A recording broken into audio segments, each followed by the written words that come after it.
Buenas noches y gracias.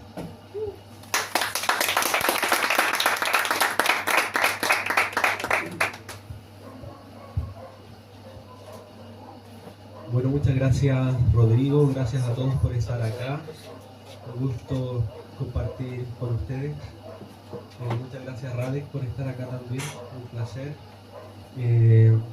Bueno, esta actividad tiene como nombre la Escuela Austríaca y el rol de Ludwig von Mises en la educación económica.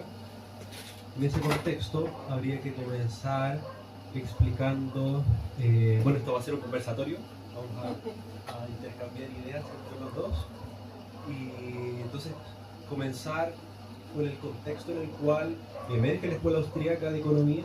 ¿Te parece bien? ¿Sí? La Escuela Austríaca de Economía comienza en 1871 con el libro Principios de Economía Política de Karl Menger. Karl Menger era un catedrático de la Universidad de Viena y este libro significó en la historia del pensamiento económico un quiebre con lo que se venía haciendo. ¿Qué era lo que se venía haciendo principalmente desde finales del siglo XVIII y sobre todo el siglo XIX? Adam Smith, que es muy celebrado por algunos y muy criticado por otros, cometió varios errores metodológicos y teóricos que luego llevaron a unas consecuencias que vamos a comentar más adelante. Primero, Adam Smith, ignorando lo que se había construido en la ciencia económica desde el siglo XVI en adelante, por ejemplo, los escolásticos españoles del siglo de oro, Cantillon, Turgot, bien, y otros fisiócratas. Adam Smith comienza su tratado explicando que el valor de las cosas depende del trabajo incorporado en ellas, la teoría del valor trabajo. ¿Y qué es la teoría del valor trabajo? Que los seres humanos valoran los objetos, los bienes económicos, en función del trabajo que tienen incorporado, es decir, trabajo por unidad de tiempo. Bien, es decir, el valor es objetivo. Bien, el valor es objetivo, se puede cuantificar. Bien, no solo eso, sino que Adam Smith, con la teoría del valor objetivo, de que el valor se puede cuantificar, llegó a otras conclusiones, como por ejemplo que la economía está dividida en clases. Por un lado están los terratenientes, los dueños de las tierras; por otro lado están los capitalistas, que arriendan a los terratenientes para producir; y por otro lado están los trabajadores. Bien, los terratenientes reciben un beneficio que se llama renta, bien, los capitalistas reciben un beneficio y los trabajadores reciben un salario. Bien, una economía, una sociedad de castas. Luego Adam Smith decía que solamente los bienes físicos son productivos. Bien, hay que recordar también, ponerse en el contexto del autor, que Adam Smith vivió cuando se estaba comenzando el capitalismo como tal, pero saliendo de una sociedad feudalista de castas, bien, donde una economía de suma cero, donde uno nacía y moría en el linaje que le correspondía en esa época, etc. Entonces, ¿cuál era la mayor riqueza en ese contexto feudal? Era la tierra, lo que se producía, los bienes físicos, los alimentos, qué sé yo. Entonces Adam Smith decía que los bienes físicos son productivos y los inmateriales, es decir, los servicios, son improductivos. Bien. Otro error en el que cayó Adam Smith es que dice Adam Smith, en un proceso de producción donde no hay empresarios, el beneficio del capitalista es igual al salario del trabajador. Como ustedes se podrán dar cuenta, pues todo esto fue caldo de cultivo para el marxismo. Otra análisis incorrecto de Adam Smith es que, ignorando lo que había ocurrido antes, revivió lo que se llamaba la paradoja del valor, que era, por ejemplo, explicar por qué el oro es más valioso, más caro que el agua. Eso ya se había resuelto en el siglo XVI en España por Diego de Covarrubias y Leiva, que dijo que, bueno, Isabela de la Calle también, que dice que finalmente el valor de las cosas no es objetivo, sino que depende de la utilidad que ese objeto me da a mí, es decir, es subjetivo, depende del plan de acción de cada uno de nosotros, la utilidad que yo le asigno a ese bien para alcanzar yo mis fines, teoría del valor subjetiva. Y por otro lado, la escasez. ¿Qué tan escaso es ese bien para yo poder alcanzar mis fines? ¿Y cuál es la utilidad para alcanzar mis fines? Bien, Adam Smith, ignorando esa tradición, llegó a una conclusión incorrecta. Dijo, no, lo que pasa es que hay bienes con valor en cambio y bienes con valor en uso. Los bienes con valor en uso son los bienes que son necesarios para la vida, como el agua, la comida, qué sé yo. Y los bienes en valor en cambio son los que se transan en el mercado y son bienes más elevados. Bien, por ejemplo, no sé, el celular, no sé, la ropa de marca, qué sé yo. Eso luego sirvió como caldo de cultivo para Marx para decir que el capitalismo solamente produce para bienes con valor en cambio y no en uso. Bien. Entonces no supo responder la paradoja del valor. Entonces Adam Smith dice, no, lo que pasa es que entonces el agua tiene valor en cambio y el oro, como es un bien superior en este sentido, tiene un valor en cambio, ¿sí? Y el agua en uso. Bien. Luego de eso llegó otro discípulo indirecto de Adam Smith que se llama David Ricardo. Que David Ricardo es un empresario judío portugués que vivió prácticamente toda su vida en Inglaterra. David Ricardo fue uno de los economistas que hizo más bien y mal a la ciencia económica. Por un lado, David Ricardo es muy conocido por la ley de la ventaja comparativa, que dice que todos los seres humanos nos beneficiamos si cada uno se especializa en lo que cree que sabe hacer mejor e intercambia con otro. Y eso finalmente es lo que se llama la división del trabajo, la división del conocimiento y la especialización. Y eso se aplica tanto a nivel de individuos como a nivel de países. Bien, se dice erróneamente de que David Ricardo aplicaba la ley de la ventaja comparativa en los países, pero cuando uno lee su tratado de principios de economía y taxación o tributación, él lo aplica al caso de un zapatero con un granjero. Viene a decir, lo aplica a seres humanos. Y eso lo redescubre Mises luego cuando él transforma la ley de la ventaja comparativa, que en los manuales de texto de economía se aplica al intercambio entre países, cómo los países se especializan en intercambio, a cómo los seres humanos nos especializamos, intercambiamos de acuerdo a nuestros talentos, nuestros intereses, etc. Nuestra formación, etc. Pero además, David Ricardo hizo mucho daño a la ciencia económica porque continuó con la teoría del valor objetiva basada en el trabajo y además fue el primero en aplicar la matemática, en este caso la matemática verbal, en la economía. ¿Qué hizo David Ricardo? Lo que quería hacer él era medir el PIB, bien, en el siglo XIX. Todavía no existía el PIB como tal, bien, pero él intentó medir la producción de un país. Entonces dijo, bueno, vamos a asumir que la producción está dada. La producción está dada.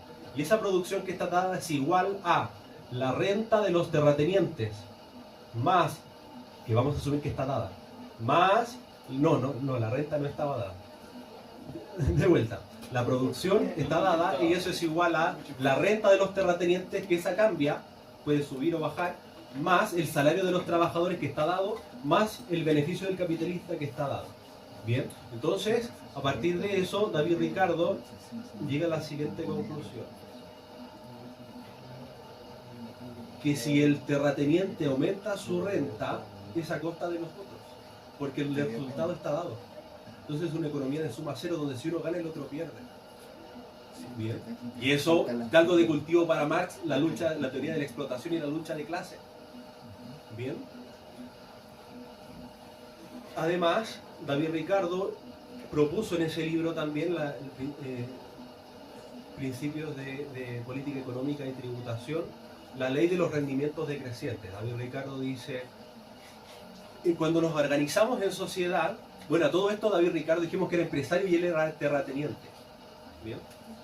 Es una casualidad que él estudiaba principalmente eso. Dice, primero, bueno, cuando nos organizamos como sociedad, la producción se sitúa en aquellas tierras que son más fértiles. Entonces, donde la tierra es más fértil, se ponen las empresas agricultoras, se ponen los artesanos, se comienzan a crear las ciudades, etc. Y en la medida de que se va expandiendo la sociedad y la producción, se van utilizando las tierras que son cada vez menos fértiles. Esa es la ley de la de los rendimientos decrecientes. Bien, que cuando estamos produciendo en una tierra que es muy fértil, los rendimientos son crecientes. Bien, pero en la medida de que el stock de trabajo, de capital, de esa área en particular ya no da abasto, porque por ejemplo en este terreno supongamos que queremos cultivar en el patio de esta casa, bueno, no podemos tener 100 personas trabajando acá, bien, 100 agricultores, basta con 1 o 2 máximo. Y entonces dice, cuando ocurre eso, se va migrando hacia otras tierras que son cada vez menos productivas. Bien. Luego de eso, vinieron otros economistas como John Stuart Mill, que decía que por un lado hay que estudiar la producción, cómo se produce, y por otro lado hay que estudiar cómo se distribuye. Es decir, que la producción y la distribución, que antes se estudiaba como un todo, se separó. Entonces, John Stuart Mill llega a la siguiente conclusión: la producción es responsabilidad de los empresarios, de los capitalistas o terratenientes, y por otro lado la distribución es rol del Estado. Entonces llega a la conclusión John Stuart Mill. Bueno, ¿y por qué John Stuart Mill llega a esta conclusión? Porque antes era liberal, pero se casó con su esposa, que era socialista, y lo llevó... Bien, como siempre en la casa, como siempre manda la señora, bueno, traidor.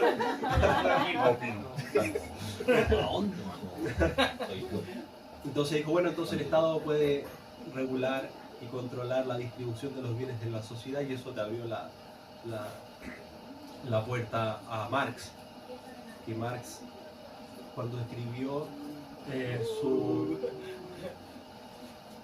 Bueno, podemos contar... Bueno, llego hasta Marx y luego tú, si quieres, comienzas con la escuela austríaca. Que es como para explicar la importancia del libro de Mengele. Marx era de ascendencia judía, sus padres eran alemanes, o sea, su padre, por la línea de padres, su abuelo era rabino, y por el lado de su madre también eran judíos, su abuelo por el lado materno también eran rabinos, pero eran de Países Bajos. Bien. Los sobrinos, o sea, los primos de Marx, son los dueños de la empresa Philips, de las ampolletas, ¿bien? Los Philips. Entonces, y el papá de Marx era abogado y tenía viñedos, ¿bien? A Marx le gustaba la literatura, el arte, qué sé yo, y no le gustaba estudiar, y el papá le dijo, bueno, si quieres tú continuar con nuestros negocios, etcétera, tienes que estudiar Derecho como yo. Y Marx no quería estudiar Derecho, pero lo matricularon a la fuerza en la Universidad de Berlín, me parece que fue la primera. Y le fue fatal, reprobó todas las asignaturas, y de hecho le iba tan mal que para mitigar su frustración se unió al club de los taberneros. Llegó a ser el presidente de los taberneros y el presidente de los borrachos. Pasaba todo el día en las tabernas y no estudiaba. Entonces lo expulsaron de esa universidad. Luego el padre dijo, bueno, ¿qué hago con este chico? ¿Bien? Porque eran 9 hermanos. ¿Bien? Lo puso en la Universidad de Bonn. ¿Bien? O era al revés, da lo mismo. Lo importante es que fue una tercera, esa es la importancia. Entonces fue a la segunda universidad y ahí aprobó su carrera, y ahí conoció a la que sería su esposa, que se llama Jenny, y un apellido muy extraño que me cuesta pronunciarlo. Y de hecho una curiosidad es que todas las hijas de Marx se llamaban Jenny. ¿Bien? Jenny algo. Bien, entonces ahí conoció a Jenny, y el hermano de Jenny era un alto grado del ejército del Imperio Prusiano. Bien. Entonces Marx siempre estaba con la aristocracia. Bien. Luego terminó su carrera y tenía que hacer su tesis doctoral. Y él hizo una tesis doctoral sobre una crítica a la religión como el opio del pueblo. Él decía que los gobernantes utilizaban la religión para lavar el cerebro a la gente y que los pobres sean fieles al poder político. Bien.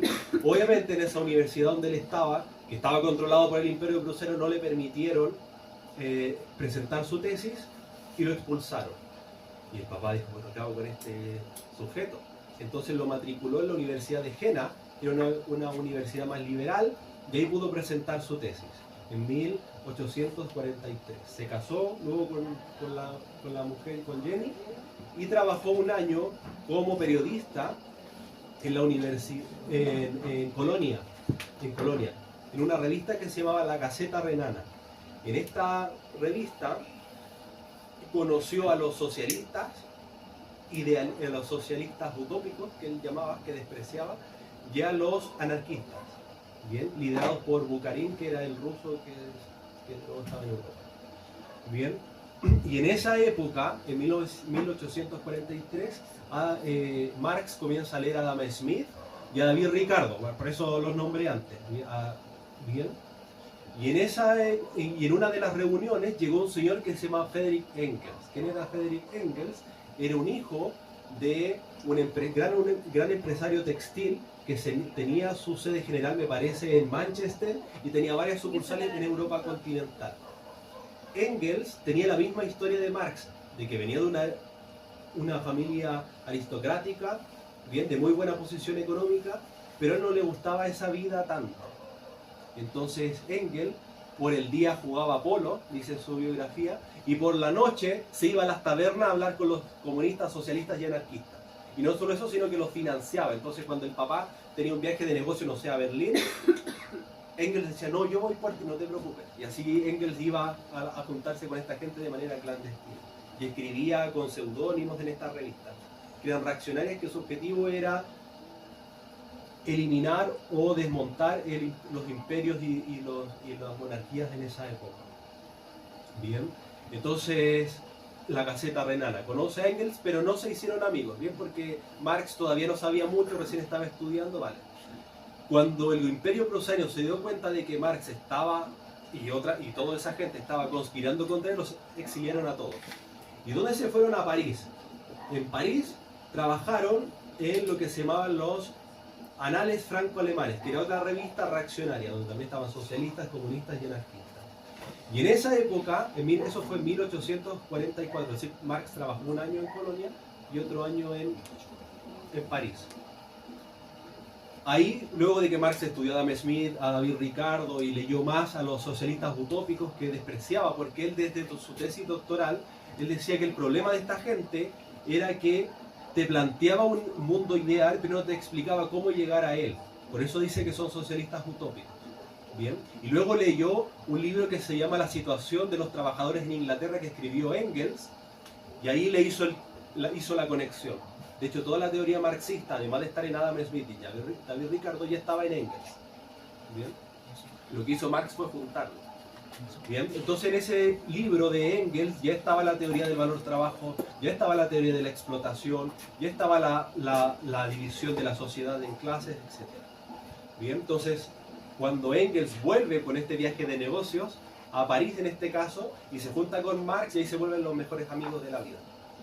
Bien, se entera la monarquía francesa de que estaban conspirando contra él y los exiliaron a todos. Engels no, porque Engels se salvaba, solo iba de noche a financiarlo, juntarse con él. ¿Y a dónde se fueron? A Bruselas. Pero el gobierno de Bruselas les dijo a esta gente, los dejo entrar, pero pórtense bien. Si se portan mal, los voy a expulsar igual como... Vale. Llegaron a Bruselas con lo puesto y murió el papá de Marx. Y Marx heredó mucho dinero. Y paralelamente en Francia comenzaron las revoluciones para establecer la Segunda República. Bien. Entonces Marx dijo, esto está sucediendo lo que nosotros estamos planteando, que va a haber el campesinado, el proletariado se va a levantar y va a derribar al poder establecido y va a establecer el comunismo. Entonces, ¿qué hizo con el dinero que recibió de la herencia de su padre? Armó a los trabajadores belgas. Bien, y obviamente perdieron y no pasó nada. Entonces, y Marx quedó con una mano adelante y con otra atrás. Y no solo eso, sino que lo volvieron a exiliar. Y trabajó 3 años, de ahí nunca más trabajó en su vida. Porque se fue a París, dijo, bueno, ahora me voy a París porque se estableció la Segunda República, volvió la monarquía y lo expulsaron. Y ya nadie lo quería, entonces Engels le dijo, ¿sabes qué, Marx? Vente conmigo a Inglaterra, a un departamento de estudio que tengo, para que vengas con tus 7 hijos, tu esposa, y yo te voy a prestar una nana de las que tengo para que te haga la comida, te planche, qué sé yo, y tú solamente te tienes que dedicar a leer y a escribir. Paralelamente a eso, Marx y Engels se unieron a lo que se llamaba la Liga de los Justos. Era una agrupación entre socialistas y comunistas utópicos. bueno, y anarquista. Y el lema de la sociedad de los justos, la Liga de los Justos, era todos los hombres son iguales. Porque finalmente el objetivo que ellos buscaban era súper noble, era quitar a la tiranía que habían en esos países, las monarquías tiránicas, el imperio prusiano, etc. Y que finalmente buscaba que la gente fuera libre y que hiciera lo que quisiera, de acuerdo a sus intereses, sus talentos, etc. Bien. Pero Marx y Engels, como ellos, a diferencia de los utópicos, sabían cómo llegar a ese ideal, que era a través de explicarlo a través de la dialéctica, de la lucha de clases, dijeron, bueno, lo que tenemos que hacer es nosotros ser el presidente y el vicepresidente de la sociedad de los justos. Entonces, ¿qué hicieron? Comenzaron a difamar a los anarquistas, a Buchanan, para que la misma liga lo expulsara. Entonces expulsaron a todos los anarquistas y quedaron los comunistas y socialistas utópicos. Y finalmente nombraron a Marx presidente y a Engels secretario. Y a Engels le decían secretario general. ¿Por qué? Porque a Engels le gustaba mucho la literatura sobre la guerra. Entonces estudiaba todo, las guerras, cómo se organizaban las economías en tiempos de guerra. Entonces le decían el general. Y cuando fue el secretario de esta liga, fue el secretario general. No es casualidad que los líderes de todos los partidos comunistas del mundo sean el secretario general. Y para sorpresa mía, el presidente de la ONU se llama secretario general. Y que Bachelet quiere ser la secretaria general de la ONU. Bien. Entonces, vale, empieza, y cuando Marx... Coincidencias de la vida. Cuando Marx se vuelve presidente y Engels secretario general, cambian el nombre de Liga de los Justos a la Liga de los Comunistas, y de ahí nace el Partido Comunista. Y ahí organizan la primera internacional. Luego de eso Marx se va a Inglaterra con Engels, que se yo, escribe el primer tomo del Capital. Bien. Y Engels, como era el del dinero, era el que se dedicaba a difundir las ideas de Marx, porque en realidad la mayoría de los comunistas no ha leído el Capital, y si lo ha leído no lo entiende. Bien. Entonces era Engels el que lo aterrizaba y bien y lo difundía clandestinamente a estos grupos y les pagaba y qué sé yo, para que lo difundieran. Bien. Como la revuelta en Argentina, que la gente va a marchar y no sabe por qué va. Era bueno, porque les pagan un plan, qué sé yo, bueno, Engels hacía eso. Bien. Entonces escribió el primer tomo del Capital con la teoría de Adam Smith. De hecho, el primer tomo del Capital cita bastante, principalmente a David Ricardo. Bien. Entonces Marx en su tomo 1 del Capital parte el primer capítulo con la teoría del valor trabajo. Es decir, si uno desmonta la teoría del valor trabajo, se cae todo el sistema marxista como un castillo de naipes. Bien. La teoría del valor. Muy importante, que Rade, que es más experto en metodología y epistemología, lo puede explicar con mayor detalle. Bien, y la sociedad dividida en clases, que la tecnología, el progreso tecnológico es malo para la sociedad, porque como el valor de las cosas, el valor de los bienes depende del trabajo incorporado en ellos, si el trabajo incorporado se reemplaza por máquinas, lo que está haciendo es quitarle valor a las cosas. Entonces el progreso tecnológico es perjudicial. Y de hecho eso se aplica hasta la actualidad, cuando la gente más consciente o principalmente más inconsciente dice no, la tecnología es mala porque nos va a dejar sin trabajo. Pero ¿cómo es posible que los países más tecnológicos tienen pleno empleo? Y los países que no tienen tecnología son los más pobres del mundo. ¿Bien? Porque finalmente la tecnología, cosa que Wenger y el resto de los austríacos lo que hace es incrementar la productividad laboral. Que la misma persona, a pesar de que tal vez no tenga estudios muy superiores, no es lo mismo arar la tierra con una piedra que con máquinas. Aumenta la productividad y por lo tanto tu salario y tu bienestar. Bien, y eso es lo que Marx no vio, entre otras cosas. Bien, entonces, y murió Marx, bien, en el último cuarto del siglo XIX. Murió, y Engels vio en los escritos, de los 7 hijos de Marx, todos murieron trágicamente. De los 7 hijos, bueno, tuvo 8, pero 7 vivieron con él. 5 murieron de hambre o de enfermedades. Y solo 2 mujeres, 2 hijas, Jenny, vivieron luego de que Marx falleció. Y cuando Marx estaba escribiendo El Capital, su esposa justo en esa época viajaba mucho a Países Bajos a juntarse con su familia de los Phillips. Entonces Marx se quedaba mucho tiempo solo con la nana. Entonces de repente llega la esposa de Marx y se da cuenta de que la nana estaba embarazada. Y Marx se junta con Engels y le dice, ¿sabes, Engels, que si esto se sabe se va dilapidar mi reputación. Entonces Engels le dijo, no, no te preocupes, yo lo voy a hacer pasar por mi hijo. Entonces la nana y el hijo se van a vivir con Engels. Bien, y de hecho ese hijo fue el único que vivió y tuvo una vida plena, porque no vivió con Marx. Entonces falleció Marx y falleció en unas condiciones muy trágicas. ¿Por qué? Porque él toda su vida fue alcohólico, fue fumador, muy fumador, así que Radio, cuídate por favor. Y además era drogadicto. Entonces tenía muchas enfermedades, de hecho no dormía, porque tenía cáncer, tenía muchas cosas, entonces no se podía sentar, porque tenía quistes en el cuerpo, ¿bien? Entonces era una persona muy irritable, de muy maltrato. Entonces tú hablabas con él y te gritaba y qué sé yo, ¿bien? Por este problema. Entonces falleció y Engels en su escritorio tomó los manuscritos, los hizo libros y los publicó posteriormente a la muerte de Marx.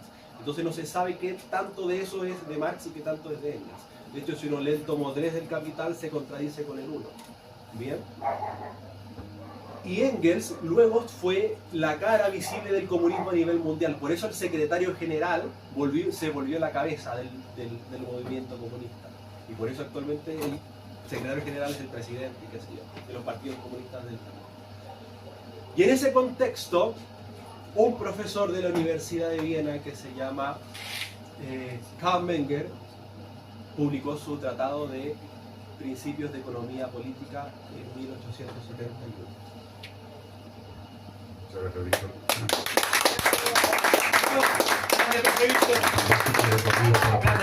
La parte histórica. Yo creo que una de las cosas, porque obviamente tenemos que llegar al personaje que nos convoca, pero uno de los elementos importantes a considerar es, por cierto, les pido disculpas porque yo sí soy fumador.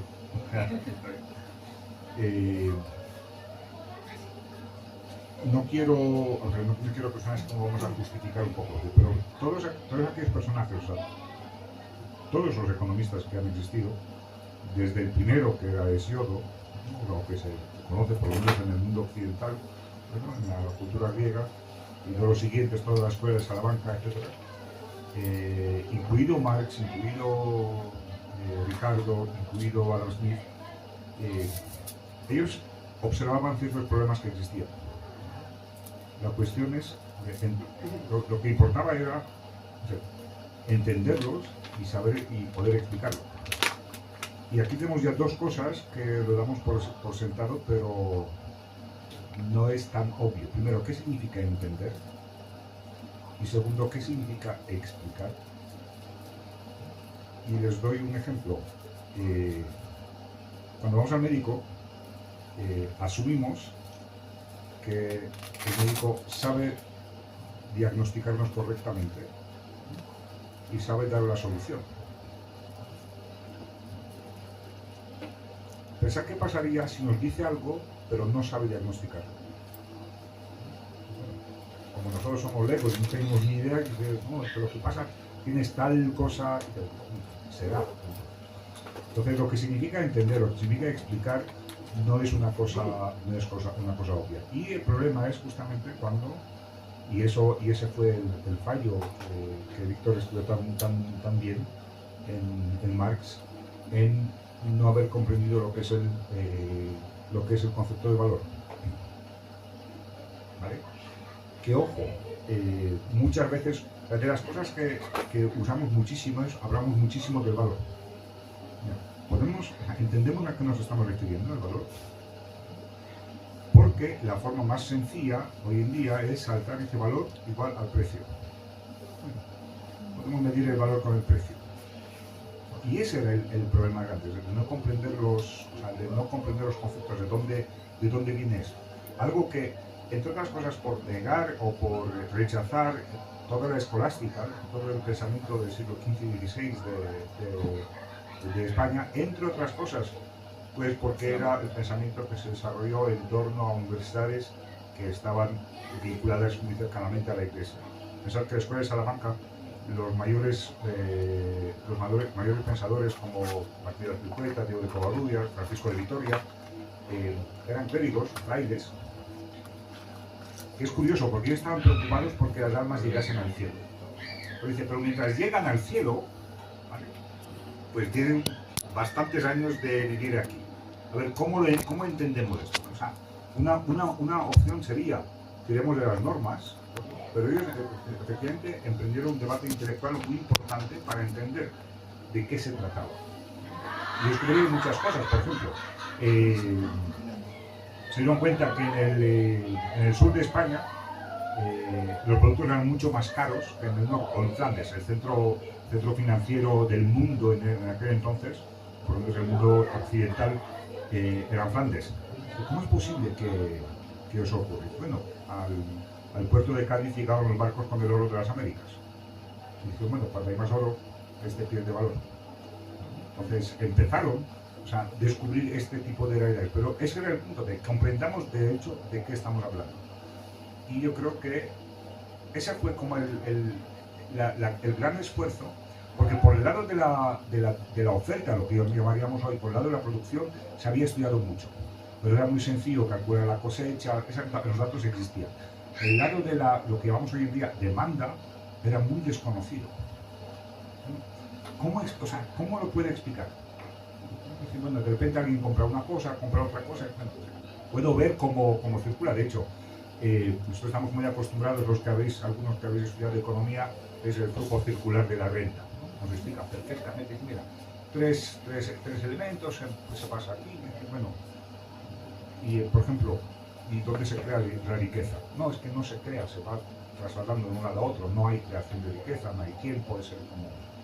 Nos viene un poquito una reelaboración de lo que se llama el Tableau économique de François Quesnay, que es uno de los fisiócratas, que justamente mostraba que, oye, yo produzco tanto, siembro tal cosa, luego una parte se consume, una parte se vende, una parte se utiliza de semilla para plantar al año siguiente, y ese es el esquema. Por lo tanto, más o menos lo podemos observar. Por el lado de la demanda, no. Y ahí entraba el tema del valor. Bueno, ¿cómo lo analizamos? Y este fue un debate, y eso es lo que llevó a los economistas a tratar de comprender. Pero insisto, partiendo de problemas que realmente existían, de problemas reales. Entonces, vuelvo a la imagen del médico. O sea, si estás enfermo, lo importante es que alguien entienda qué te está pasando. O sea, no te va a decir, porque a veces, no estás enfermo. No, a ver, enfermo estoy, cosa que no sé qué me pasa. Y esa es la diferencia con quién vas. Si vas con médico o vas con un chanta que se pone ¿qué se llama? Delantal, ¿no? Delantal. En español suelen decir bata, pero aquí la bata es otra cosa. Que se pone el delantal blanco. Es eso. Entonces, de hecho es el problema que sigue persistiendo cuando no se sabe de economía. Entonces, ¿quién podía entender esto? Y esa fue justamente como la parte que se dieron a analizar o profundizar y lo que propuso Mengele. Hay una cosa importante recordar, como mencionar, como el contexto que describió Víctor, porque efectivamente los socialistas, los comunistas, pensaban que eso era como había leyes rígidas de la historia, es decir, el comunismo tenía que llegar. O sea, igual que la religión había sido una etapa de la humanidad donde pues la gente estaba tan tonta que necesitaban a alguien, pero luego se superaría y luego ya se acaba porque ya no es necesario. De hecho, si uno lee el manifiesto comunista es entretenido, en cierto sentido, porque dice, no, es que efectivamente lo que vamos a hacer, va a llegar un momento en que ya el Estado no será necesario, porque el partido lo va a orientar todo. Esta organización incluso en los estados, es transitoria. Es transitorio. ¿Por qué? Porque hay leyes rígidas de la historia que van a llevar necesariamente al punto. Vamos a superar el capitalismo para llegar a esto. Y esto se iba implementando también más o menos esa forma de pensar, también con fundamentación más de pensamiento filosófico, en que había leyes rígidas de la historia. Bueno, claro, tenemos que observar lo que está ocurriendo y de ahí podemos deducir cuáles son nuestras leyes. Es así, a eso esperamos. Como diciendo, mira, aquí no me vengas de nada. Eso es lo que va lo que va necesariamente a llegar. Y esta era también una parte de lo que se conoció como la escuela histórica alemana. Esa concepción como más positivista del desarrollo de la historia. Bien, parece que muy complejo, pero aterricémoslo ahora a Mengele. Bueno, ellos dicen, no, eso no es así. De hecho, el propone Mengele, era profesor, pero el famoso Schmiller, siempre confundo con Schmiller con Schoenberg, pero era Schmiller. Y Mengele dice, no, es que si analizamos el tema del valor, es que el valor efectivamente es interno de la persona, es interno, además puede ir, o sea, va disminuyendo dependiendo de ciertas, o sea, el valor que le das a ciertas cosas no depende de la cosa misma, no es que esté intrínseco en la cosa, sino justamente va dependiendo el valor de las cosas del valor que le das a aquello que estas cosas te sirven. Es decir, pongámoslo con el caso del agua. Un vaso de agua, ¿cuánto te sirve? ¿Cuánto valor le das? Pues en tanto en cuanto sepas que te sirve para satisfacer la sed. Pero una vez que has satisfecho la sed esta que te mata, etcétera, oye, bueno, pues sigue siendo el mismo vaso de agua. Pero ya tu valor, o sea, tú no lo valoras tanto. Y esa fue como una especie, parecería como juego de palabras, porque bueno, al final, ¿qué es el valor? Me salto a Mises, porque Mises afirma, dice, obvio que hay valor y valoraciones, pero lo que podemos observar es un sistema de precios. El valor no lo puedo observar. Pero ese fue el cambio grande que hice, claro. Eso me permite analizar y ver, dice, efectivamente, hay una forma, en nuestro comportamiento de las personas, está esta parte de valor que yo no observo, lo que observo es la parte de la acción. Y eso lo iba derivando justamente a explicar, o a tratar de explicar cómo se comportan los precios. Y me salto a Mises, con un elemento muy importante, que creo que es fundamental de no olvidarse cuando hablamos de la economía.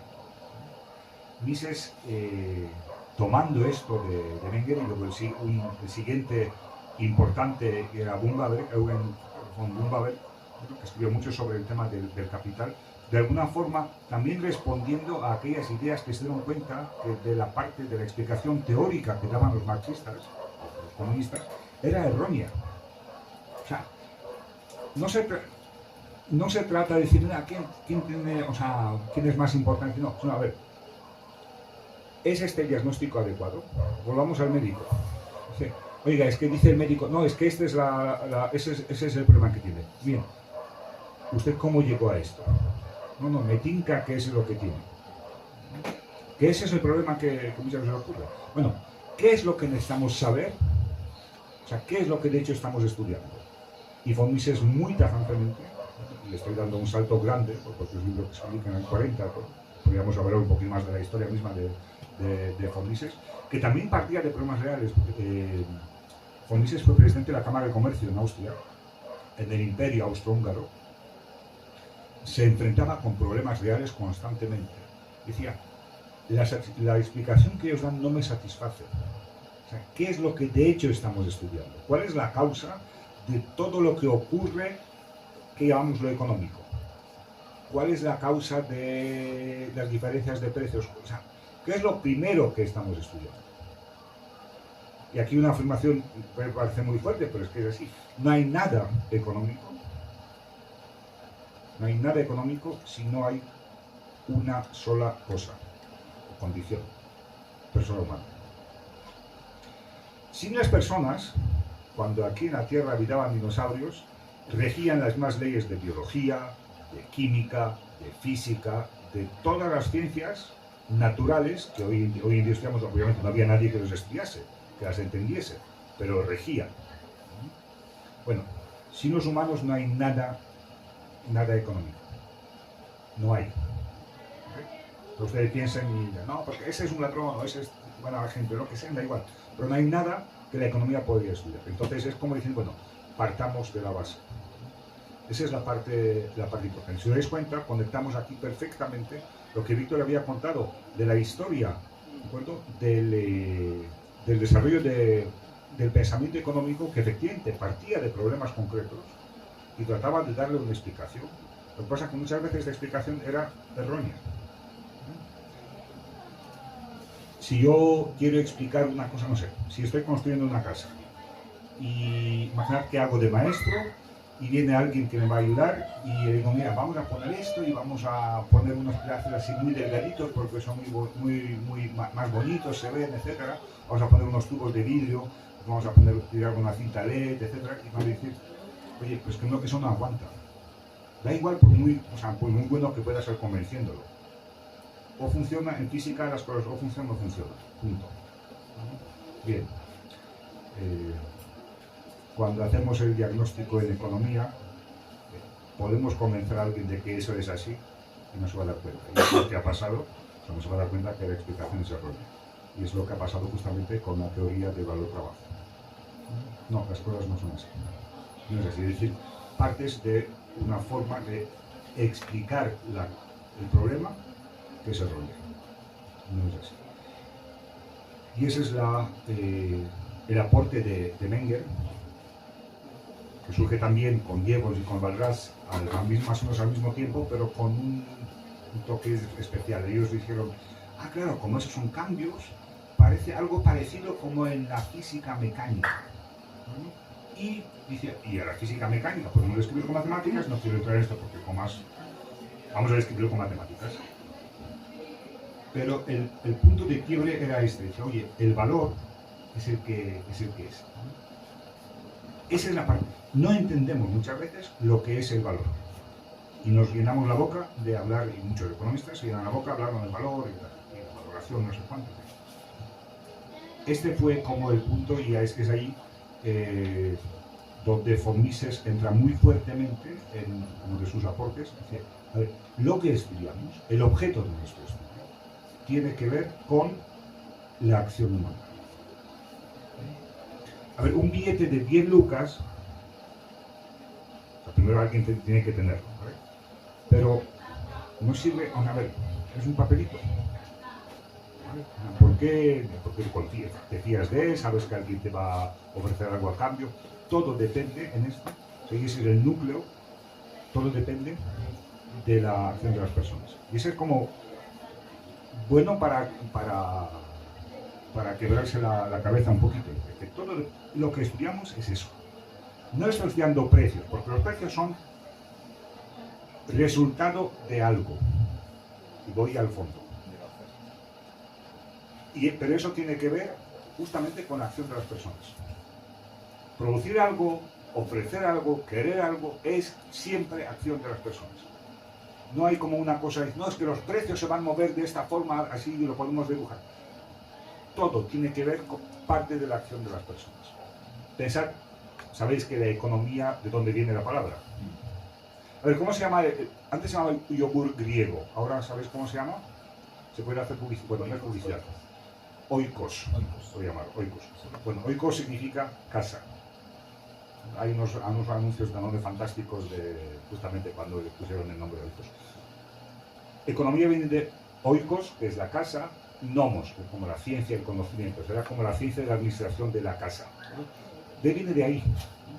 Bueno, todo lo que ocurre en nuestras casas viene de ahí, oye, porque hay ciertas cosas que tengo que hacer, mis hijos tienen que hacer ciertas cosas, mi señora, lo que sea, tienen que hacer ciertas cosas. Bueno, ¿cómo organiza? Y eso lo sabemos todo. Y esa es la base en la que insiste von Mises. Me he saltado varios años, me he saltado el tratado del dinero, te voy a dejar a ti a hablar de esto para que nos centremos en eso. Pero creo que esa es la parte súper importante de comprender. En economía estudiamos lo que viene de la acción de las personas.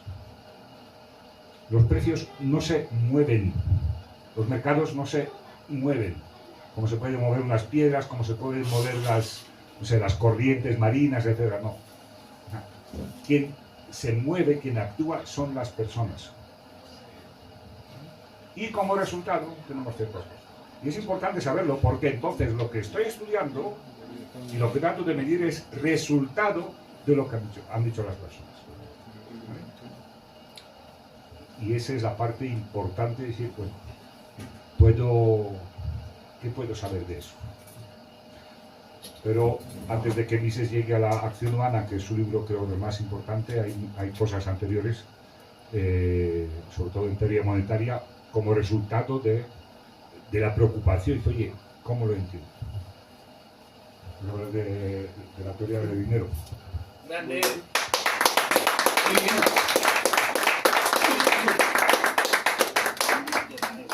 Muy bien. Quería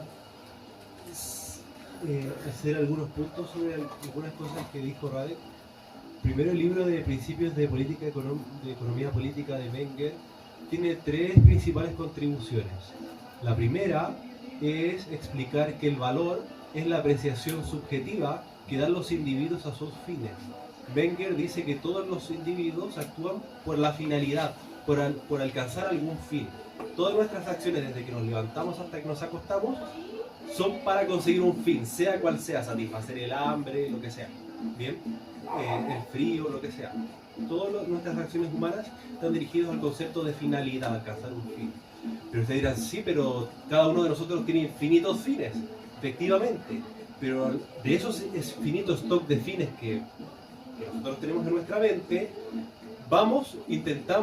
actuamos para alcanzar los fines que valoramos más, que le asignamos mayor valor. Y esa asignación de vuelta es una apreciación subjetiva que le damos a nuestros fines. Luego de eso consideramos nuestros fines que valoramos más subjetivamente y luego buscamos medios para conseguirlos. Para Menger los medios son los bienes económicos, ¿bien? Que pueden ser bienes de consumo. Los bienes de consumo son aquellos medios que satisfacen necesidades humanas de manera directa. Por ejemplo, la ropa, por ejemplo, la comida, ¿bien? Lo que satisface necesidades humanas de manera directa es un bien de consumo. Y también Menger dice, bueno, pero además hay bienes de capital, que son aquellos medios que satisfacen necesidades humanas de manera indirecta. No solamente indirecta, sino que a través de un proceso temporal. Bien, por ejemplo, no sé, un bien de capital puede ser, un auto, por ejemplo, que es un medio indirecto para llegar al trabajo, bien, o para comer, qué sé yo, bien. ¿Y qué es un bien de consumo y qué es un bien de capital? Depende de su plan de acción.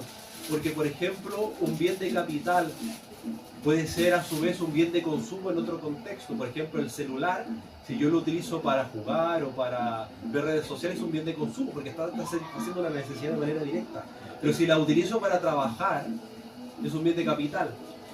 Entonces, de vuelta, ¿cómo el ser humano selecciona cuáles son los medios para alcanzar los fines que valoro más?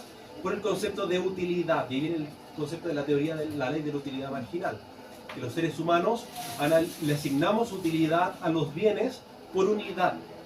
Por ejemplo, cuando mi fin... ¿Eso no se puede llamar como necesidad también? Sí, la utilidad es necesidad. ¿Sí? Porque yo necesito algo. O eso, necesidad sería más como... Necesito un auto, necesito un celular. Bueno, eso sería más del fin. Ahí Más la finalidad. hay una parte que es interesante de considerar cuando pensamos que lo que puede ser un fin Se transforma en un medio, porque cuando dices necesito un auto, ¿por qué necesitas un auto? Entonces habrá ciertos medios que emplearás para conseguir el auto, pero en este momento el auto también se convierte en un medio para otra cosa. Y de hecho eso luego, justamente cuando le agregas esta perspectiva del tiempo, que luego lo sabría mucho más Hayek, ¿no? en ese sentido, bueno, es que no puedo distinguir, bueno, es un fin o un medio, ese es un fin, ese es un medio. Depende de qué perspectiva lo estás mirando. En cuanto la necesidad también es lo que tú reconoces, porque además cuando dices necesito un auto, es una abreviatura que usamos para hablar, pero ¿tú qué necesitas? ¿Cuál es tu necesidad? Trasladarme. ¿Cuál es el medio? ¿Cómo? Y date cuenta, y bueno, o sea, si no sabes, no tienes otra forma, pues piensas en eso, y vamos complejizando, volvemos a lo de la acción humana. Si tú no sabes que los autos existen, no lo necesito. no para necesitar. Dicen que Henry Ford comentaba que si hubiese preguntado a la gente de su época qué necesitaba, le habrían dicho caballos más rápidos. Sí, hombre, se quiere un caballo, pero que ande más rápido para llegar más rápido. Entonces, esta es como la estructura justamente de esta parte. Claro, y en ese sentido, el concepto de fin, de finalidad, implica un problema o necesidad que para nosotros, para cada uno de nosotros, vale la pena explicar y resolver. Todos nosotros tenemos un fin que finalmente es un problema o necesidad que queremos resolver. ¿Y cómo? Con medios. Y esos medios los elegimos en función de la utilidad que me asignan para alcanzar esos fines que valoro más. Bien, esa es una de las principales contribuciones de Menger, que rompe con la teoría del valor trabajo, que explica, por ejemplo, sigamos con la teoría de Adam Smith, Ricardo y Marx. Si la teoría del valor trabajo fuera cierta, los países africanos deberían ser los más ricos del mundo, porque son los que trabajan más por año. En cambio, si uno ve las estadísticas, por ejemplo, de la Universidad de Oxford o World in Data, que cualquiera puede entrar por Google, los países más ricos son precisamente aquellos que trabajan menos horas por año. ¿Cómo puede ser posible? Trabajan menos y producen más. Entonces Menger dice, sí, lo que pasa es que, su segunda contribución, es que la riqueza o el desarrollo de un país, dice Menger, depende del stock de capital invertido per cápita de los países. Entre mayor capital invertido per cápita tengan los países, quiere decir que hay más medios para que la gente pueda alcanzar sus fines. Más bienes por persona para que cada uno de nosotros pueda alcanzar sus fines, vestirse, comer, trabajar, tener una casa, lo que sea. Esa es la esencia del desarrollo económico, tener mayor capital invertido per cápita. Y la tercera contribución de Menger, bueno, y eso contrasta también con la teoría neoclásica que va surgiendo paralelamente de la mano de William Stanley Jevons y Leon Walras, que dicen que el capital, como lo quieren sintetizar todo en una fórmula matemática, a semejanza de la física mecánica, dicen el capital es homogéneo y además se autorreproduce. ¿Por qué? Porque solamente ese entendimiento reduccionista de capital lo puedes meter en una fórmula matemática. ¿Por qué? Porque la realidad del capital que nosotros utilizamos para alcanzar nuestros fines depende de nuestros planes de acción. Bien, para mí el celular es un bien de consumo, pero para Rock, que es influencer, es un bien de capital, no es de consumo. ¿Qué es un bien de capital y qué es un bien de consumo? Depende de la creatividad de cada uno de nosotros, no está dado. Depende del valor que le dé cada una de las personas. De la utilidad, exactamente. El valor. El valor va al fin. Yo le asigno valor a los fines y luego le asigno utilidad a los medios para alcanzar los fines. El valor para los celulares es para comunicarme, para él es para ser influencer. Él le da un valor mayor que el mío, a lo mejor yo le doy un valor mayor que él. No se puede cuantificar. Para mí es suficiente que sea un bien de consumo, porque eso para mí es útil para alcanzar mi fin, que es el ocio.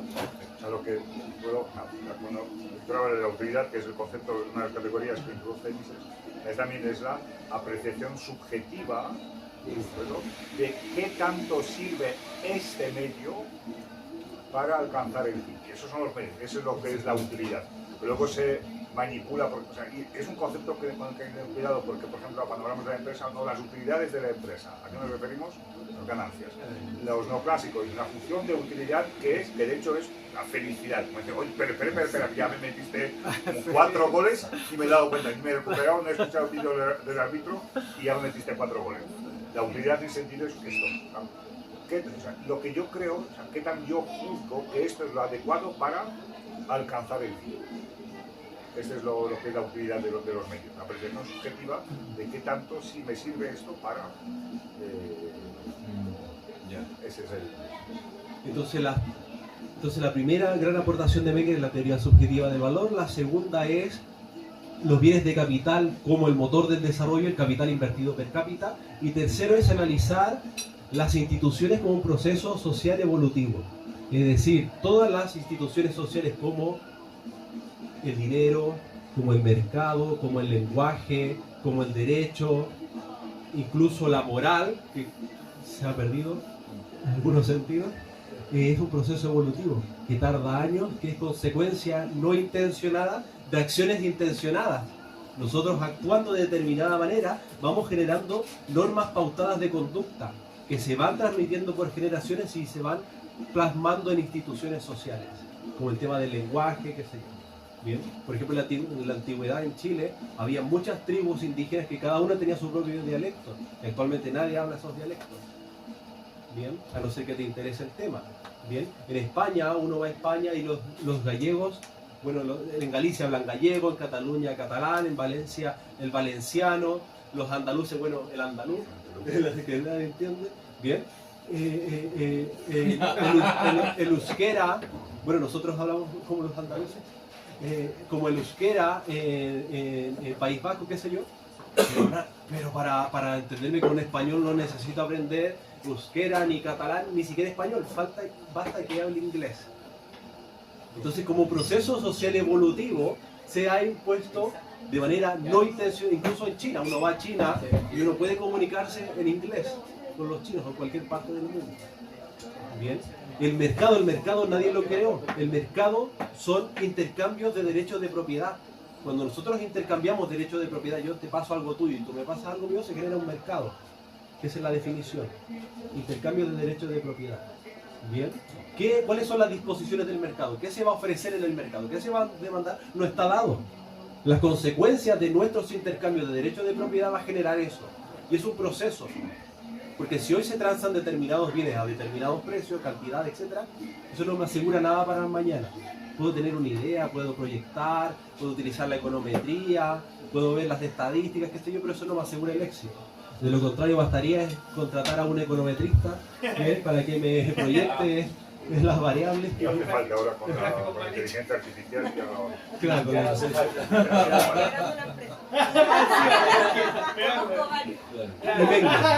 Entonces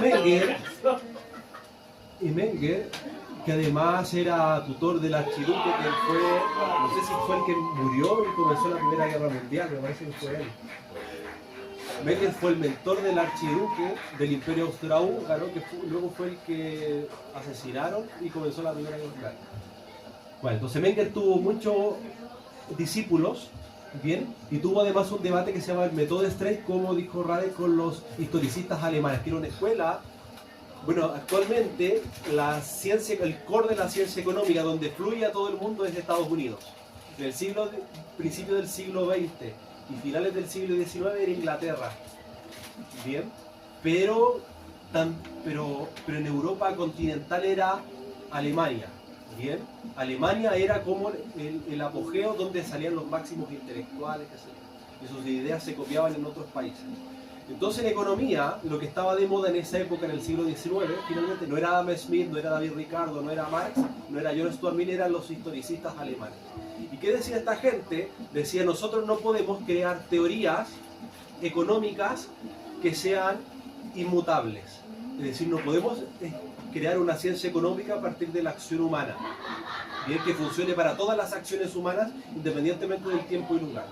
Lo que podemos hacer es ver la historia y veo qué ocurre en la historia y a partir de eso extraigo leyes y teorías. Y si la historia cambia, mis leyes y teorías cambian. De ahí viene la econometría. De ahí viene la econometría.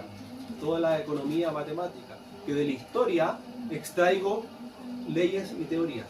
Pero la pregunta es, pero si la historia cambia y las leyes y las teorías también, entonces no puedes entender cómo funciona la dinámica de la economía.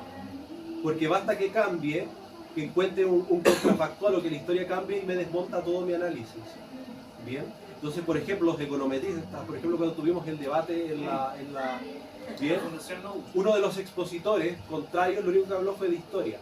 Bien, entonces decía, bueno, como Estonia tenía un 40%, vale, pero Argentina también. Entonces, ¿cómo tú explicas de que Estonia tiene un 40% de gasto público y desarrollado y Argentina tiene un 40% de gasto público o España y son un desastre?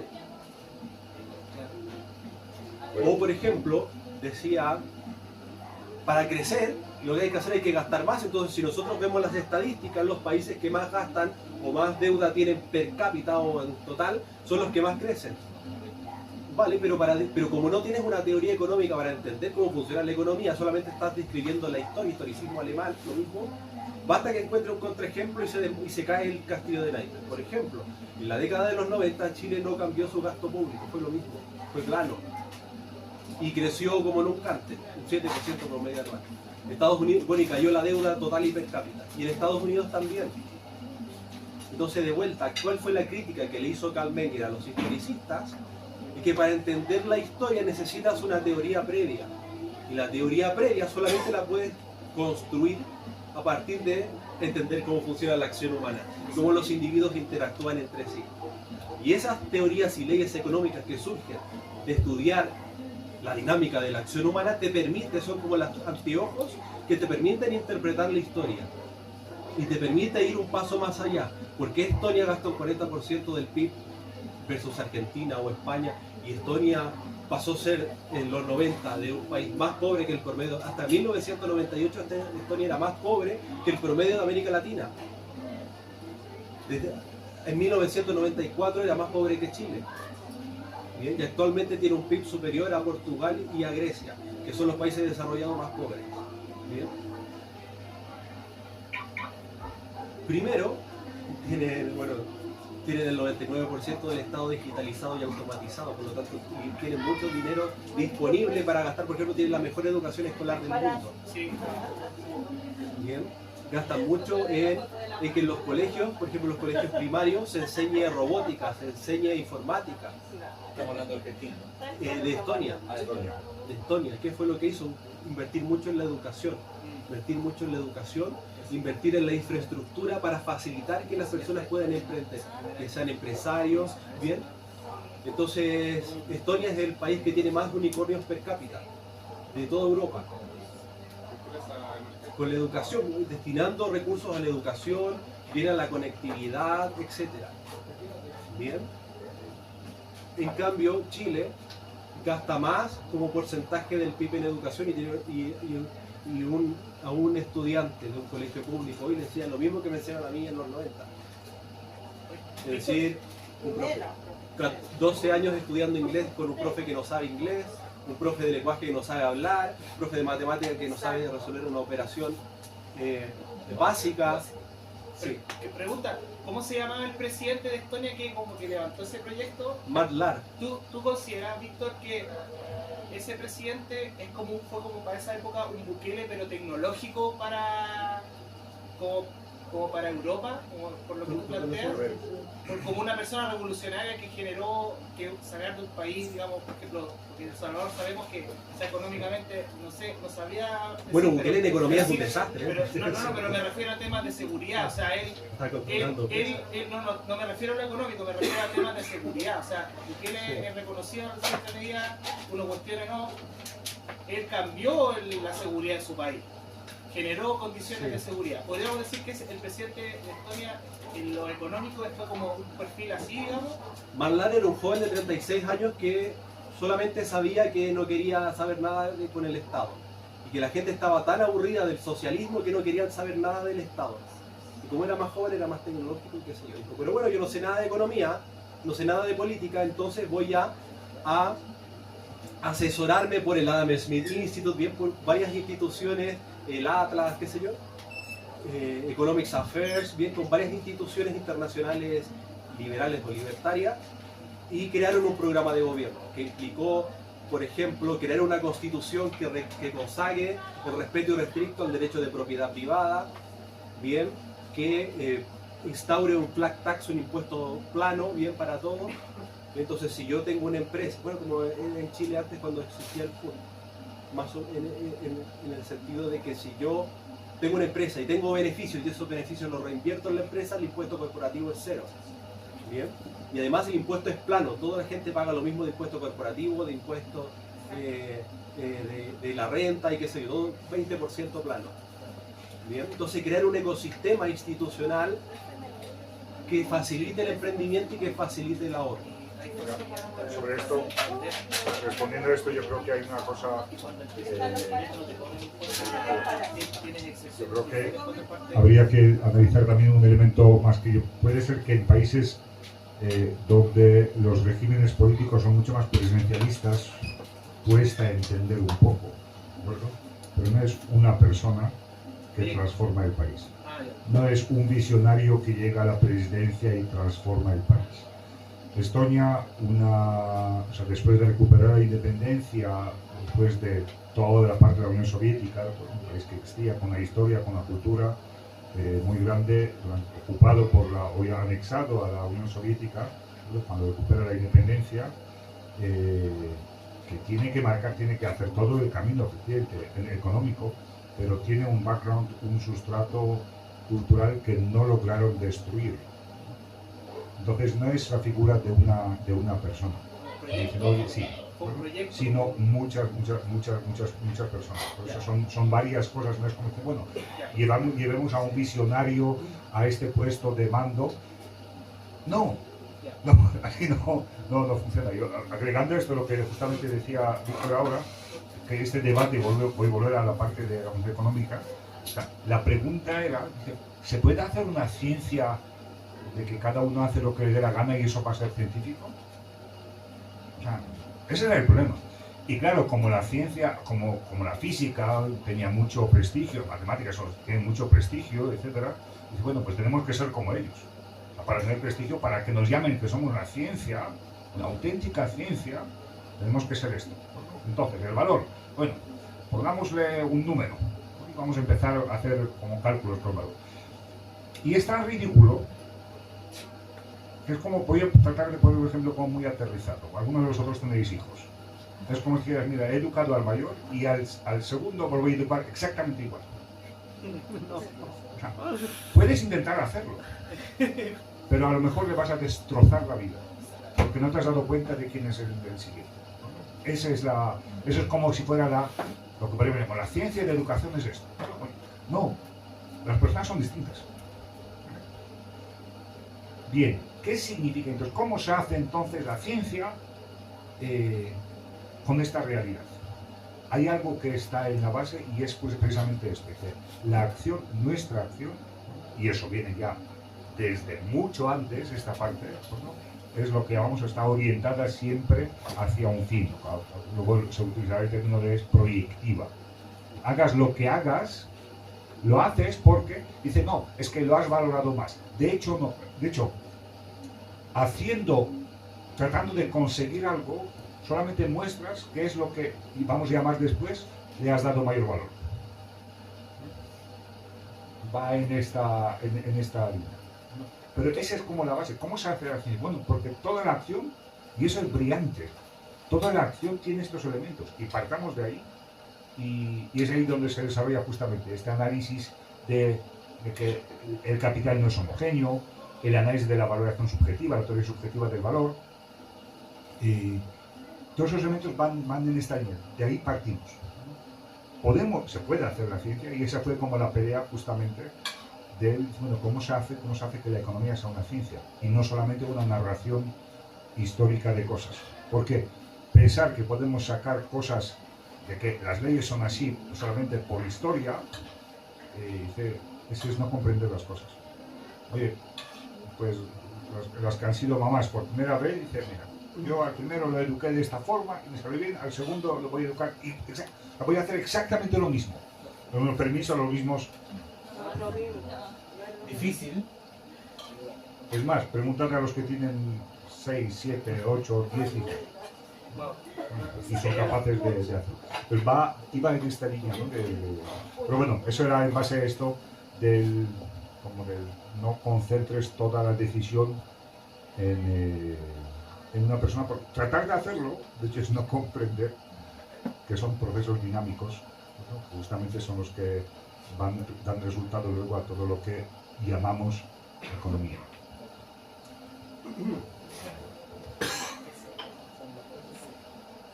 Otro problema de no entender la teoría económica y solamente basar sus análisis económicos en función de la historia es, por ejemplo, decir, bueno, países, por ejemplo, como Singapur, bien, tiene una alta deuda per cápita, bien, total y per cápita con respecto, bien, o Japón,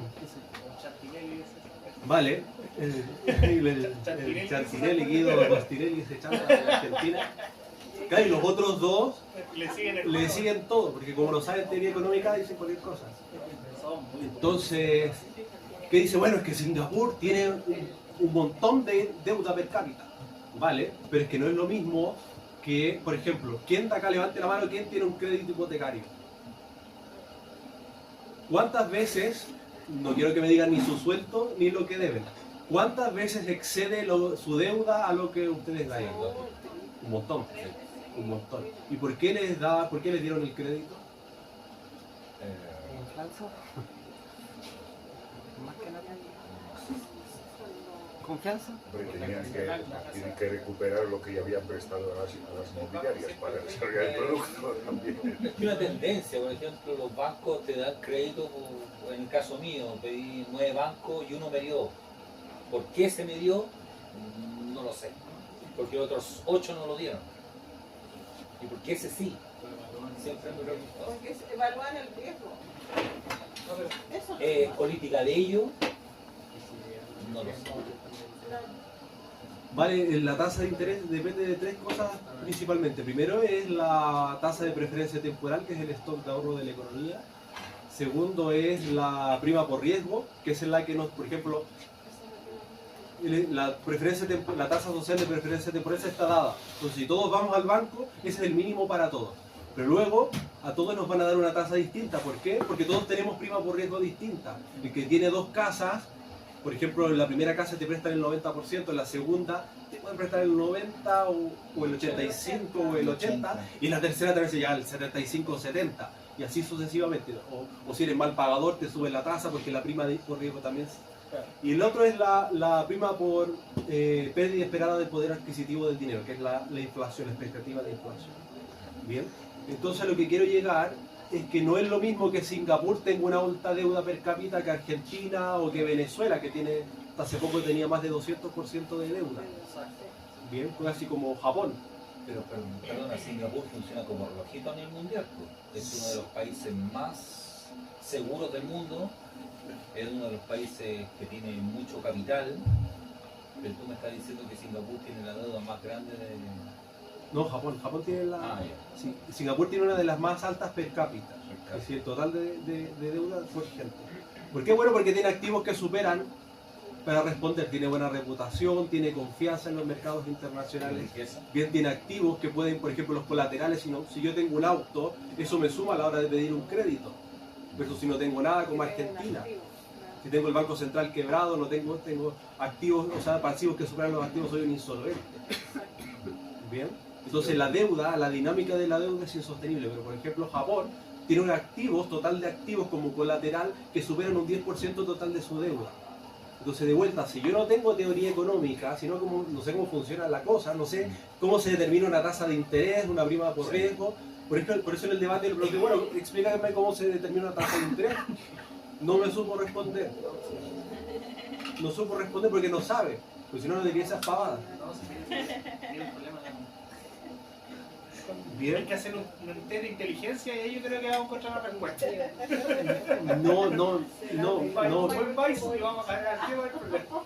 No, yo creo que el problema no son tanto las personas, sino que cómo se enseña la economía en la actualidad. Bien, que en la actualidad lo que te dicen es que para ser un buen economista tiene que ser un buen econometrista. Econometrista, es decir, crear un modelo matemático, ponerle datos de la historia y a partir de eso testear hipótesis. ¿Cuál es el problema? Es que si tú sigues ese método, que es el mismo de los historicistas, pero con un poco más sofisticado, con un software, el problema es que lo que estás haciendo, estás probando un modelo donde el resultado está implícito en el modelo y que como máximo te explica el contexto y la muestra única y repetible que utilizaste para testear el modelo. Es decir, una hipótesis, testear una hipótesis no te puede verificar una teoría o una ley, solamente la puede refutar. Eso es lo que decía Milton Friedman en su ensayo sobre el método de la positivista. Con ese método uno no puede afirmar nada, igual si esta teoría es inmutable, solamente es provisoria, luego puedo poner otros datos y me da otra cosa, bueno, la cambio. Lo mismo que hacían los historicistas. Entonces, vale, ¿cómo se determinan los precios? ¿Cómo se determina una tasa de interés? No tengo idea. Por eso un estudiante de economía estudia 5 años de economía y no sabe qué es el mercado, no sabe qué es un precio. Bien, lo confunde con valor. Dice que el precio es igual al valor. Dice, por ejemplo, que los ciclos económicos, que fue otra pregunta que hice que tampoco puedo responder, porque quería que respondiera, porque los econometristas dicen que el ciclo económico es endógeno, es decir, es inherente a la economía de mercado, y es endógeno y tiene otro concepto, estocástico, es decir, es aleatorio. Entonces, es inherente a la economía de mercado, y a veces pasa y a veces no pasa. ¿Ya? Pero ¿por qué pasa a veces y por qué a veces no pasa? No saben. ¿Por qué? Porque solamente analizan la historia, el pasado. Entonces analizan ex post. Pero eso es como cuando dicen que es endógeno y estocástico. O sea, los que no saben de economía lo escuchan y dicen, deben cachar. Lo mismo que el médico, el que lleva el delantal blanco y dice, mira, tu enfermedad es endógena y estocástica. O sea, dice, wow, sí, o sea, Gracias, sí, doctor, sí. por saber tanto. O sea, ¿de qué sufres? No sé, pero es una cosa endógena y estocástica, así que, o sea, es exactamente lo mismo.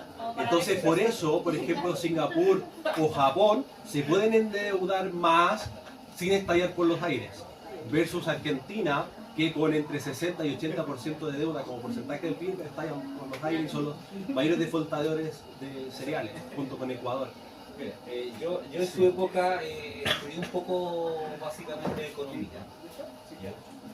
Y al punto que llegué a tener un asesor financiero y me ayudó bastante. No sé cómo ganaba por mí, pero sí cada 15 días, cada 20 días, cada 30 días, el asesor me decía, cámbiate aquí, cámbiate allá, invierte aquí, invierte allá, invierte acá, y siempre ganaba. No sé si él ganaba también, yo creo que sí, pero mi plata no la tocaba él, sino que me aconsejaba el asesor financiero. Entonces, Es que en ese contexto, los métodos cuantitativos, bueno, por un lado entender la teoría económica y por otro lado los métodos yo no cuantitativos entendía nada de financiero. son súper útiles como método ilustrativo y auxiliar para tomar decisiones financieras. Por ejemplo, cuando volví a Chile en el año 2020 y soy muy amigo de un empresario que su hijo trabaja en Binance. Bien. Y una vez me junté con él y me enseñó de qué iban las criptomonedas, qué sé yo. Nos juntamos una tarde y dije, bueno, con lo que él me enseñó voy a comenzar a invertir. Y comencé a invertir 750.000 pesos y después lo vendí a 25 o 20 y tantos millones y me pagué el pie para un departamento. ¿Cómo puede ser eso? ¿Cómo puede ser eso? Porque combinas teoría económica con datos. Datos. Porque puedes comprender la Pero historia. datos históricos. Sí, No hay datos que no sean históricos. sí. O sea, pueden decir datos históricos, valga la redundancia. El dato es, claro, es historia. Sí. O sea, hay una parte importante, de hecho, lo que comentamos antes, o sea, cuando Fondises dice, obvio que existe valor y valoración, pero lo que observo son los precios. Cuando tú observas los precios y entiendes justamente de aquello, es más fácil explicar. Es más fácil explicar. Y esa es la parte importante. Por ejemplo, Las probabilidades, por ejemplo, el cálculo probabilístico. A mí me dice el médico, no el chanta, el médico de verdad. Oye, tú estás en el 5% de la población que tiene posibilidad de sufrir tal cosa. Bueno, pues mira, el problema con las probabilidades es que si lo sufro o no, o sea, es sí o no. Al final, como me dice, si lo sufra, voy a alimentar una parte de estadísticas. Si no lo sufre, voy a alimentar otra parte de estadísticas. Pero sí es cierta información que necesito comprender. Justamente ahí es combinar.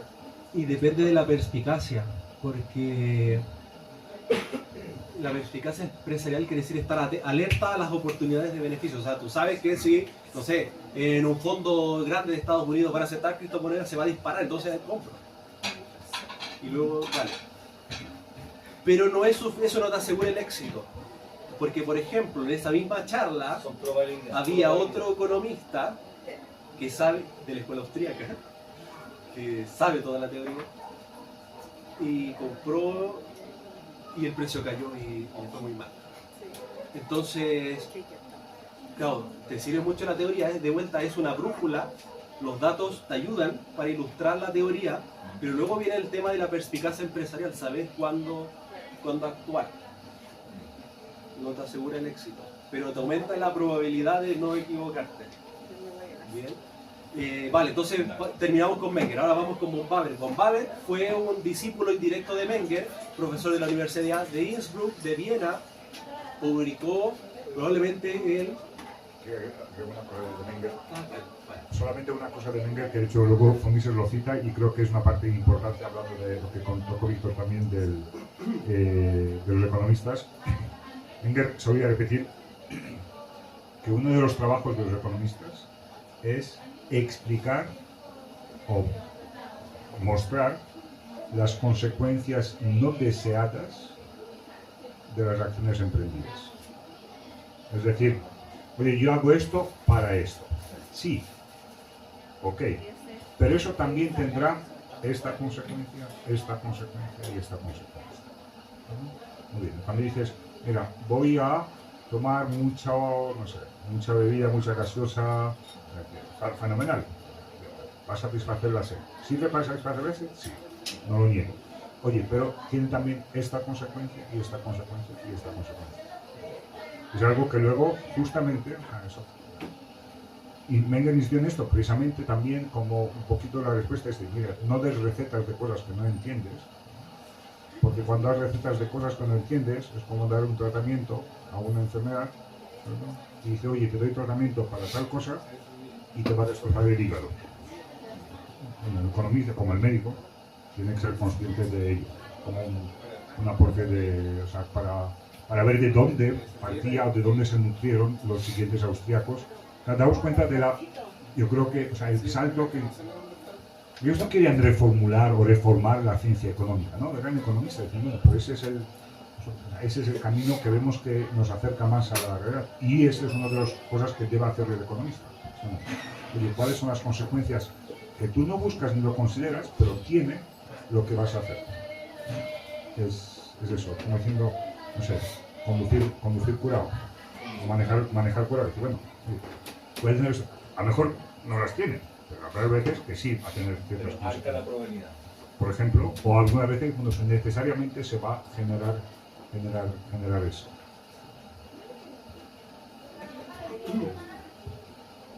Bueno, y von Baber publicó uno de los libros más importantes sobre la teoría del capital, que se llama Capital and Interest, un libro como de 1500 páginas. A los que les interesa la economía de verdad les recomiendo leer Capital and Interest. Sí. ¿Por qué? Porque en la economía mainstream da la sensación que la microeconomía va por un lado y que la macroeconomía va por otro lado. Entonces uno estudia ingeniería comercial, tiene microeconomía y enseñan calcular precios, calcular funciones de utilidad que en realidad no se pueden calcular, ¿bien? Fallas del mercado, qué sé yo. Y por otro lado, macroeconomía, gasto público, qué sé yo. Entonces uno al profesor de micro le pregunta algo de macro y dice, no, pregúntale al profe de macro, yo no sé nada. Y le pregunta al profe de macro algo de micro, no, yo no sé, pregúntale al de micro. Entonces da la sensación que la micro y la macro son dos cosas que no se conectan.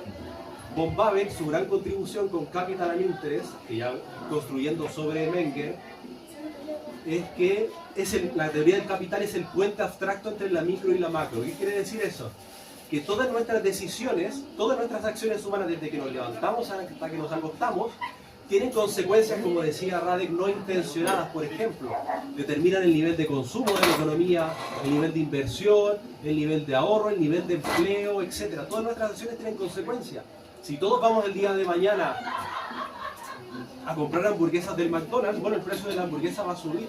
Si el día de mañana todos nos volvemos veganos, el precio de la hamburguesa del McDonald's de mercado es cero. Ellos pueden poner el precio que quieran, pero el precio de mercado va a ser cero, porque nadie va a estar dispuesto a pagar el precio que ellos determinan. Entonces von Baber explica, entre otras cosas, la ley básica de determinación del precio. ¿Cómo se determina un precio? Bueno, la explicación es súper amplia, son varios capítulos, pero en esencia es que el empresario propone, el empresario estima a cuánto cree que pueden vender su producto, por ejemplo, ¿cómo? Con un estudio de mercado, con ver qué hace el vecino, qué hacen los otros, la competencia, qué sé yo.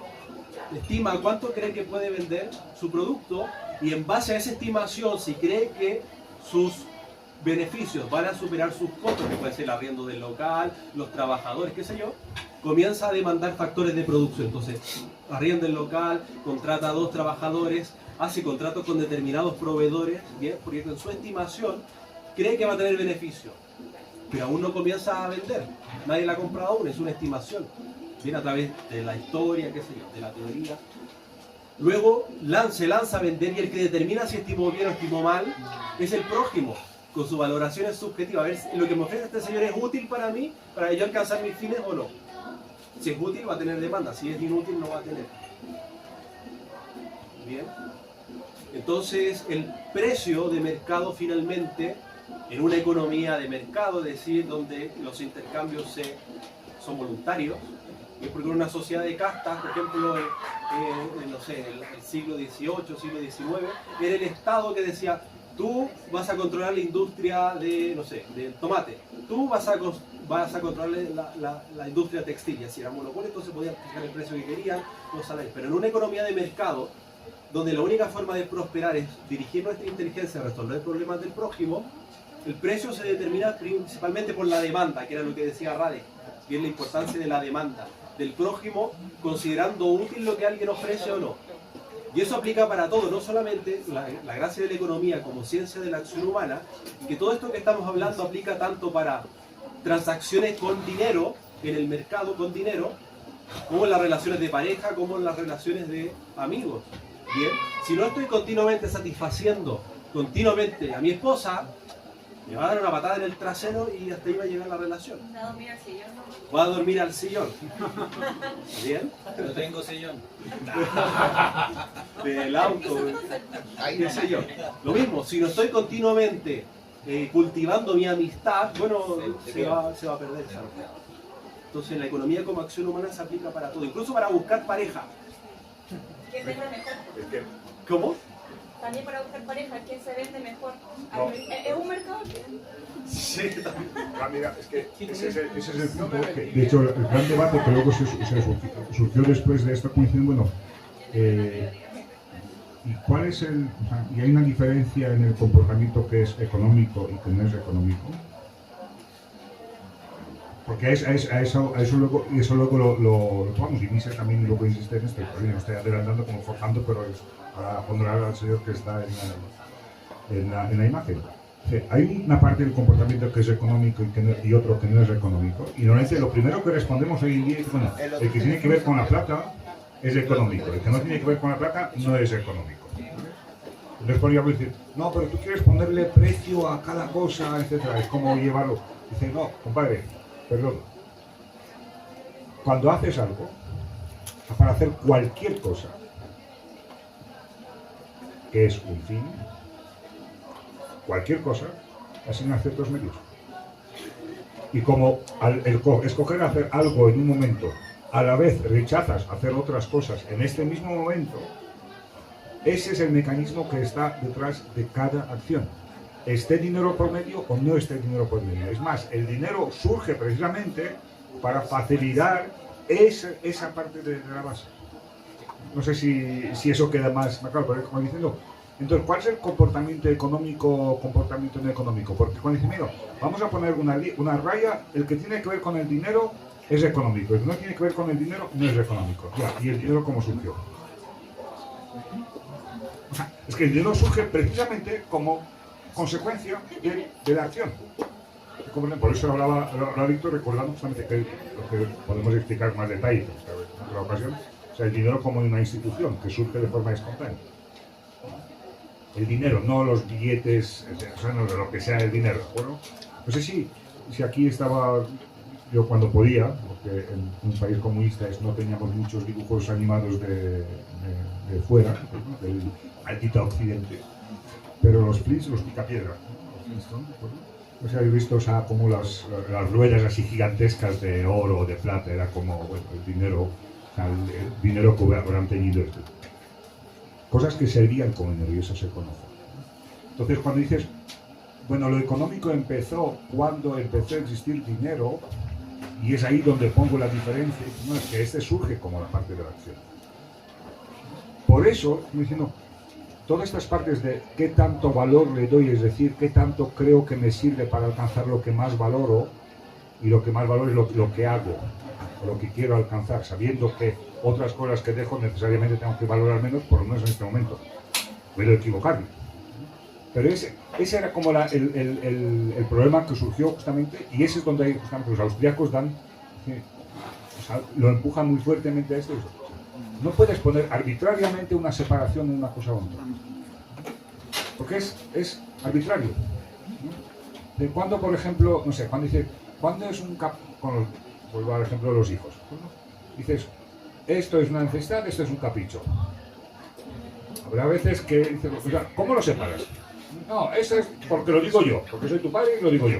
Bueno, hombre, pues te vas a equivocar. Pero ese es el punto. Entonces, al final, cuando tú dices, es lo que hace que sea económico el comportamiento es porque está mediado por el dinero, bueno, es que el dinero es resultado del comportamiento. Entonces, el comportamiento no económico generó algo que es económico.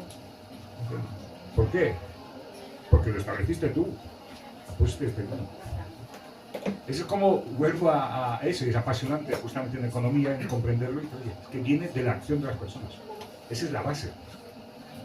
Perdón, que te interrumpí esto, pero es justamente esta parte como de la distinción, ¿no?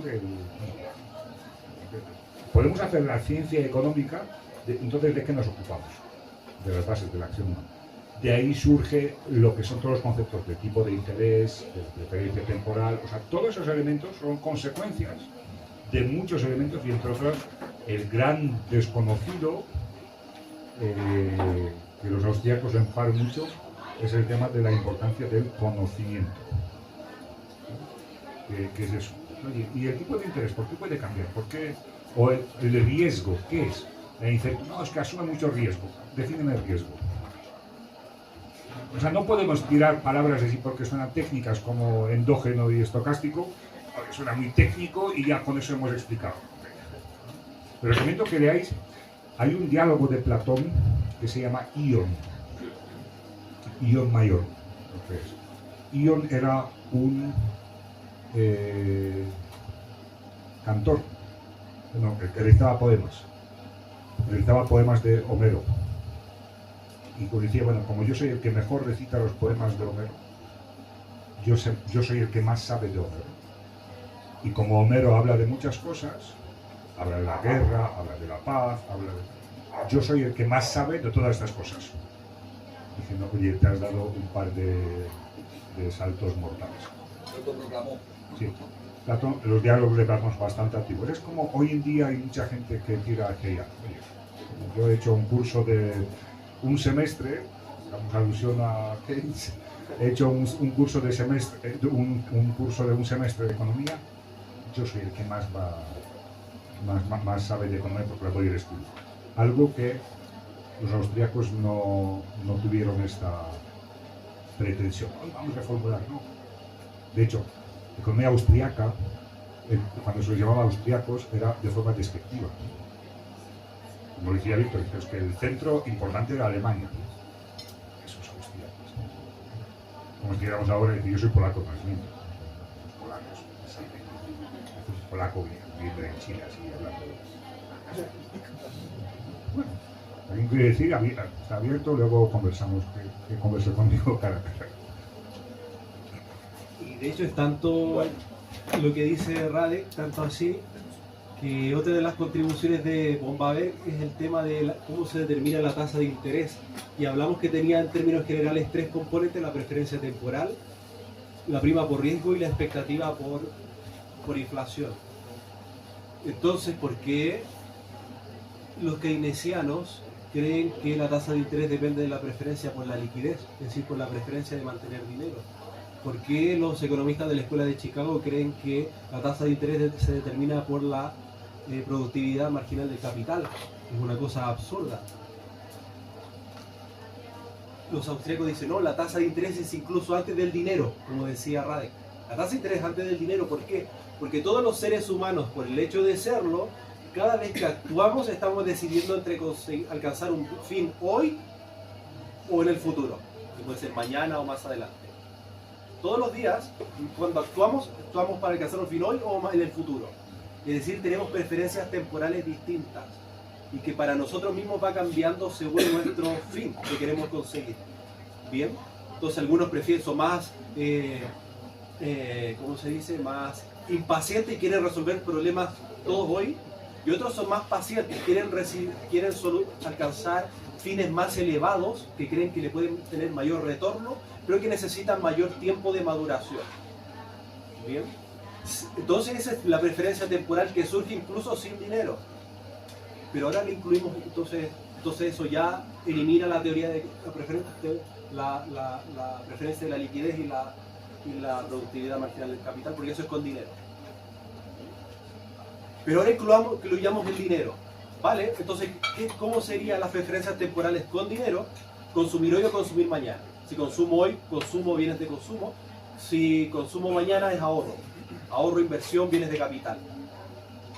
Cuando interactúan personas con distinta preferencia temporal, los que ahorran versus los que consumen, se genera la tasa social de preferencia temporal, que es la tasa de interés bruta. Y a esa tasa de interés bruta le surge el ahorro de la economía, el stock de fondos prestables, se le incorpora la prima por riesgo, la expectativa de inflación y otras cosas que pueda tener cada banco. Bien, por eso, por ejemplo, Milei en un discurso que dio ante empresarios hace poco, él criticaba a los keynesianos porque ellos creen que la tasa de interés depende de la preferencia por la liquidez del dinero, de tener más dinero. Pero no es así, porque la tasa de interés, incluso la preferencia temporal, es antes del dinero. Como dice Ray, los precios, que exista el dinero y que se formen precios, requirieron acciones humanas antes sin dinero. Bien, que surgió el dinero de manera espontánea para resolver el problema del trueque, que es la doble coincidencia de necesidades. Yo quiero algo tuyo, pero tú no quieres algo mío. Entonces el bienestar de los dos cae, porque los intercambios potenciales que se podrían tener en una sociedad caen. Entonces todos vivimos pobres. Bien, vale. Von Baber. Entonces ahora vamos a Mises. ¿Quién fue Ludwig von Mises? En honor al tiempo. Ludwig von Mises, un economista austriaco de la Universidad de Viena, nació a finales del siglo XIX, se doctoró en 1911, era socialista, era un socialista fabiano. Él decía que había que alcanzar el socialismo, pero de manera paulatina, por fases.